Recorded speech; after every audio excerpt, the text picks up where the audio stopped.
Hello everybody and welcome to another episode of Live VA Job Application. So for today's episode, yung gagawin naman nating application ay for a graphic designer. And as always, meron tong tatlong part. Una, gagawa tayo ng proposal. Pangalawa, gagawa tayo ng cover letter. At pangatlo, yung actual job application. So, ready na ba kayo? Then let's begin. So, ang pinakauna natin gagawin ay pumunta dito sa onlinejobs.ph. Once na nandito na tayo, ang itatype natin dito ay graphic designer. And click enter. Tapos dito makikita na natin yung lahat ng trabaho na related to graphic design. So dahil wala pang nakalagay dito, ang pwede natin gawin, palitan natin yung search term ng graphic design. Instead na graphic designer. Tignan natin kung mag-iiba yung mga nakasulat dito. So here, nakita natin graphic designer, 40,000 to 47,000. Okay?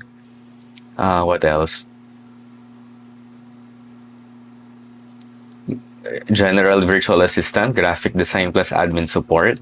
Well, pwede din yun. Pwedeng VA, website designer and graphic design, strong video editor, graphic design. So, gawin natin. Punta lang tayo dito sa pinakauna nating nakita. From Natasha. So, about Bear daw yung name ng company nila. We're focused on bringing end-of-life planning into digital age and along the way, making a real impact on people at time in their lives that really matters. Okay. Ito daw ay direct-to-consumer funeral home. Tapos gusto lang nilang gawing digital. So what you can expect from us, inclusive culture, one where we succeed together, autonomy, flexibility, expect growth, and no 2 days are the same. Okay? Enthusiastic graphic designer to join our creative team. So here, nakita natin na meron na isang existing team at magiging part lang tayo ng team nila. As a key contributor, you will support the design team in creating visually appealing and engaging content across various platforms. So, qualifications, tignan natin. Graphic design or related field, proven experience. Coach Pao, paano yan kung wala akong experience, wala akong bachelor's degree in graphic design? Well, to tell you honestly, some people would not apply to this job. Why? Kasi wala naman silang background when it comes to, or wala silang bachelor's degree na related sa graphic design. But you can always try to apply as long as isasend mo tong proposal na gagawin natin. Bakit? Kasi dun sa proposal, meron dong part na ilalagay natin yung portfolio natin. So in short, kahit wala kang wala kang bachelor's degree sa graphic design, pwede mo pa rin siyang applyan kasi kaya mong ipakita na kaya mong gawin yung job na yon. Alright? So proficiency in Adobe Creative Suite, Photoshop, Illustrator, InDesign. Okay? Kind, helpful, proactive, ability to produce quality work. Candidate must demonstrate a high level of attention to detail and commitment. What we offer, opportunity to learn. If you are creative and motivated, individual eager to start your graphic design career, we encourage you to apply. Please submit your resume and portfolio to recruiting@bear.com.ua. So dito nakita na natin kung ano yung website nila. Mamaya, titingnan natin kung ano yun. Pero for now, let us start with the proposal. So sa proposal, ganito yung gagawin natin. Graphic design for anong industry nila. Kanina nakita natin na funeral homes yung industry nila. So pwede natin ilagay funeral homes. Tapos ang contact name, nakita natin yung pangalan niya kanina dito, Natasha Matthews. Ayan, so, Natasha Matthews. Ayan. Pwede natin gawing graphic designer for funeral homes. Next, ang game plan. Ano yung game plan natin? So, ito na yung ngayon, yung mga task na gagawin natin when it comes to graphic design. So, ang pinaka-first task na gagawin natin is to research content.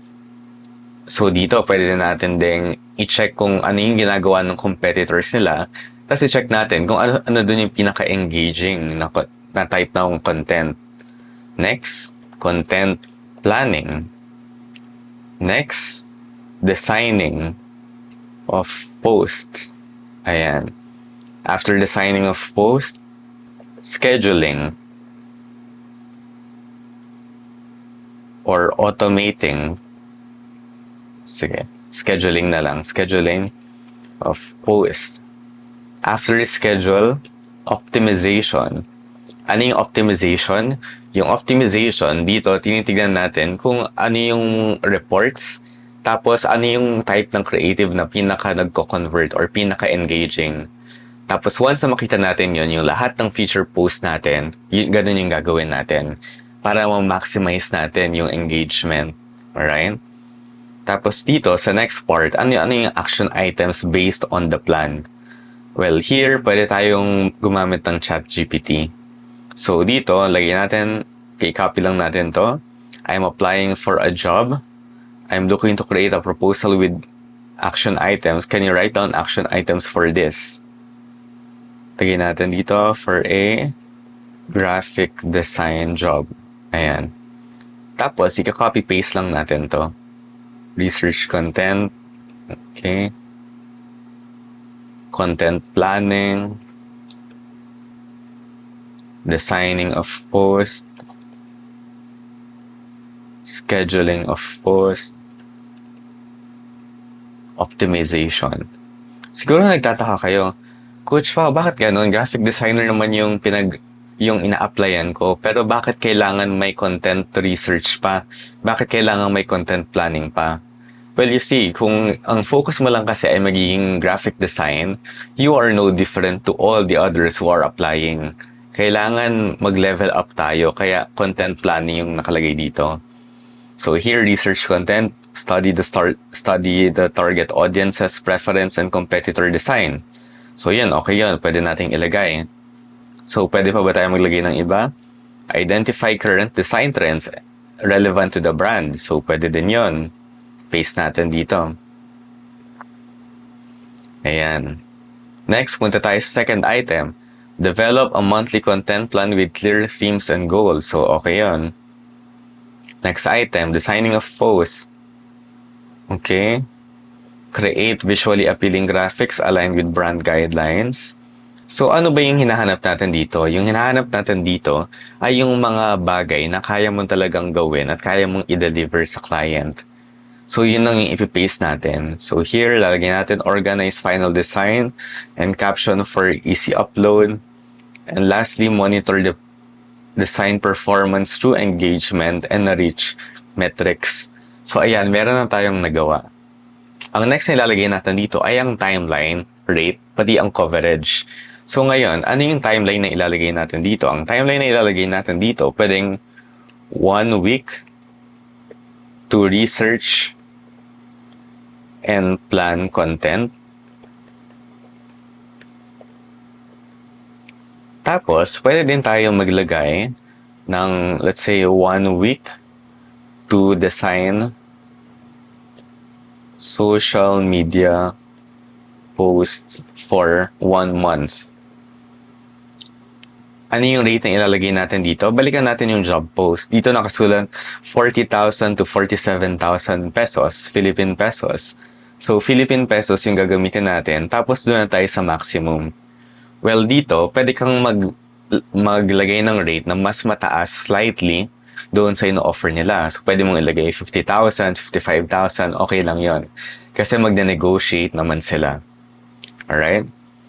And after nito, yung pinaka-important na kailangan mong ilagay sa portfolio as a graphic designer is yung portfolio. Ito yung kailangan mong ilagay sa proposal pala. So here, I just pasted some of my work. Ito yung mga ads na meron ako ngayon. Dito, pwede kang gumawa with Canva, with Photoshop, Illustrator, InDesign. Even yung mga projects mo sa school before, pwede mong ilagay dito. Ngayon, Coach Pao, paano yan kung wala pa talaga akong background dito? Kung wala talaga akong projects related dito? Well, you can always make an imaginary client's design.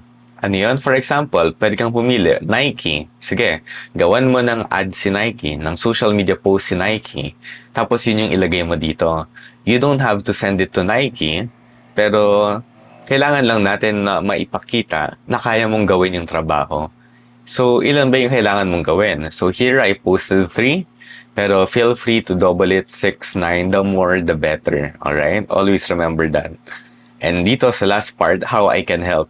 Create scroll-stopping social media post design, create a full content marketing plan. Kanina nabanggit natin na kailangan hindi lang tayo graphic designer. Kailangan content marketing planner din tayo para makita ni client na above tayo dun sa mga ibang nag-a-apply. May edge tayo, okay? And lastly, let me know if you want to discuss the plan over a quick Zoom call. Kasi after ng proposal, yun yung next na gagawin natin. Kakausapin na natin si client over a quick Zoom call. Alright? At yun yung about sa proposal natin. Now, kung a-applyan natin to, very clearly, ito ba yung pipindutin natin? Apply for this job? Well, the answer is no. Why? Kasi si client mismo nagsabi na if you want to apply, submit your resume and portfolio to recruiting@bear.com.au. So in short, kailangan natin mag-create or kailangan natin mag-send out ng email dito sa email na to. So try natin gumawa ng email.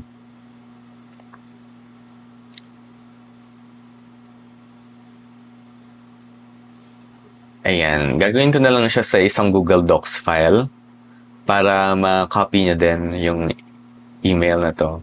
So, anong pwedeng subject? Graphic designer from the Philippines. Tapos ang body.